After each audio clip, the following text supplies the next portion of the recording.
அனைவருக்கும் வணக்கம். இன்றைய தினம் கருப்பு ஜூலையில் இனக்கலவரத்தில் கொந்தளிக்கப்பட்ட எங்களுடைய தமிழ் உறவுகளை நினைவேந்தி நாங்கள் இன்றைக்கு நினைவேந்தலை முன்னெடுக்கப் போகின்றோம். யாழ்ப்பாண பல்கலைக்கழக மாணவர்களாக 1983 உச்சகட்டமான ஒரு கட்டமைக்கப்பட்ட இனப்படுகொலையினுடைய வடிவமாக அந்த கருப்பு ஜூலை நிகழ்ந்தது என்பது இன்றைக்கு மாறி மாறி வருகின்ற அரசாங்கங்களால், சிங்கள தீர்ணவாத அரசாங்கங்களால் மறைக்கப்பட்ட வண்ணமே இருக்கின்றன. இன்றைய தினம் அதனை சகோதர மொழி தினமாக அவர்கள் திசை மாற்ற காத்திருக்கின்றார்கள். இதன் பொருட்டு நாங்கள் சொல்லிக் கொள்வது என்னவென்றால், இந்த நிலத்தில், இலங்கையினுடைய நிலப்பரப்பில் ஸ்ரீலங்கா அரசாங்கத்தினால் தொடர்ச்சியாக கட்டமைக்கப்பட்ட ரீதியிலேயே தமிழ் மக்கள் இனப்படுகொலையை அனுபவித்து வந்திருக்கின்றார்கள். 1983 அந்த கருப்பு ஜூலை கலவரத்தின் போது அப்போது நிகழ்ந்த மிக பெரும் கொடுமைகளாக யாரும் இதுவரை பார்த்திராத அளவுக்கான கொடுமைகள் வந்து நிகழ்ந்தேறியிருந்தன. அதில் பச்சிலம் குழந்தை என்றும் பாராமல் தார் பீப்பாக்குள் போட்டு ஒரு குழந்தையினுடைய உயிரை கொள்ளும் அளவுக்கு அந்த சிங்கள காடையர்களை அந்த சிங்கள அரசாங்கம் ஏவி விட்டிருந்தது. அதற்கான பதில் என்ன என்று கேட்டிருந்த போது அது சிங்கள மக்களினுடைய உணர்ச்சியின் வெளிப்பாடு என்கின்ற ஒரு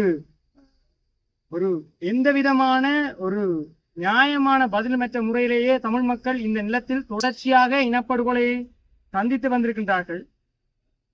தமிழ் மக்கள் ஏன் ஆயுதமேந்தி போராடினார்கள் என்பதற்கான ஒரு மிக பெரும் காரணமாக 1983 நடந்த கொடூரம் அரங்கேறியிருந்தது. மிக முக்கியமாக தமிழ் மக்களாக நாங்கள் ஒரு விடயத்தை தெரிந்து வைத்துக் கொள்ள வேண்டும். என்னவென்றால், எங்களுடைய தலைமையினை நாங்கள் யாருமே இதுவரைக்கும் கண்டுபிடித்ததில்லை. எங்களுடைய தலைமையினை எங்களுடைய எதிரிகள் தான் கண்டுபிடித்து தந்திருக்கின்றார்கள்.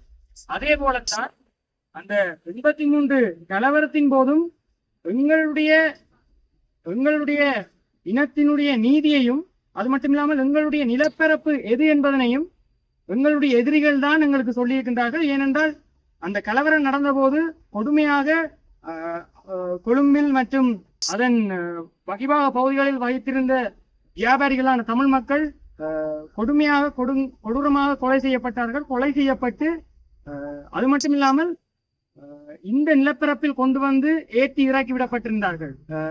தொடர்ச்சியாக தெற்கில் இருக்கக்கூடிய தமிழ் மக்கள் தொடர்ச்சியான ஒரு இனப்படுகொலையினை அந்த 83 கலவரத்தினில் சந்தித்திருந்தார்கள். அதன் அடிப்படையில் எங்களுடைய நிலப்பரப்பு எது என்பதனையும் எங்களுடைய எதிரிகள் தான் எங்களுக்கு உணர்த்தி இருக்கின்றார்கள்.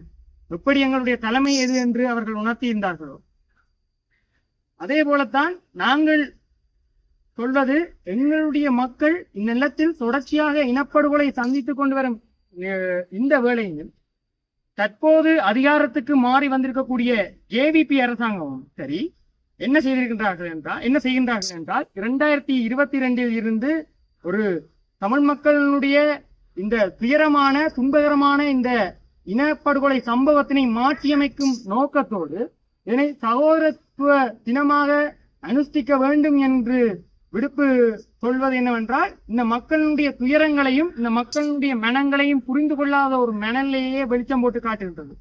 ஆகவே தமிழ் மக்களாகிய நாங்கள், எங்களுடைய மக்கள் இனப்படுகொலை செய்யப்பட்ட கொடூரமாக இந்த நிலத்தில் எங்களுடைய தாய்மொழியை பேசினார்கள் என்ற ஒரே காரணத்துக்காக கொல்லப்பட்ட இந்த சம்பவத்தை நாங்கள் மறக்க கூடாது.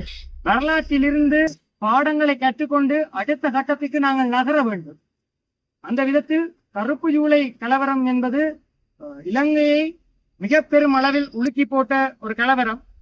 தொடர்ச்சியாக அதிலிருந்து இன்னும் நிறைய இனப்படுகொலைகள் இந்த நாட்டில் நிகழ்ந்தேறுகின்றது. அதற்கு சாட்சியமாகத்தான் இப்போது செம்மணி புதைகுழியும் அதில் கிண்டப்பட்டு கொண்டு வரும், தோண்டப்பட்டு கொண்டு வரும்போது வருகின்ற எலும்புக்கூடுகளும் அதற்கு சாட்சியங்களாக அமைந்திருக்கின்றது.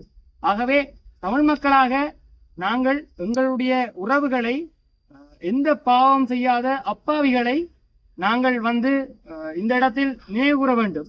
கருப்பு ஜூலை கலவரம் பற்றி எங்களுடைய சிங்கள சகோதர இனத்தை சார்ந்தவர்களும் கருப்பு ஜூலை கலவரத்தை பற்றி சிலர் அதில் நடந்து கொண்டது பிழை, அரசாங்கம் செய்திருக்கின்றது பிழை என்று ஒத்துக்கொண்டிருந்தாலும், மாறி மாறி வருகின்ற சிங்கள அரசாங்கம் இதுவரைக்கும் அது தொடர்பான, இல்லாவிட்டால் அந்த மக்களுக்கு இழைக்கப்பட்ட அநீதிக்கான பொறுப்பையோ, இல்லாவிட்டால் எதையுமே அவர்கள் ஏற்றிருக்காதது வந்து ஒரு கேள்விக்குறியான ஒரு அபத்தமான ஒரு விடயமாக இருக்கின்றது. ஆகவே கொல்லப்பட்ட படுகொலை செய்யப்பட்ட எங்கள் உறவுகளை நாங்கள் உணர்வோடு நினைவேந்துவோம். ஒரு நிமிட அகவணக்கத்துடன்.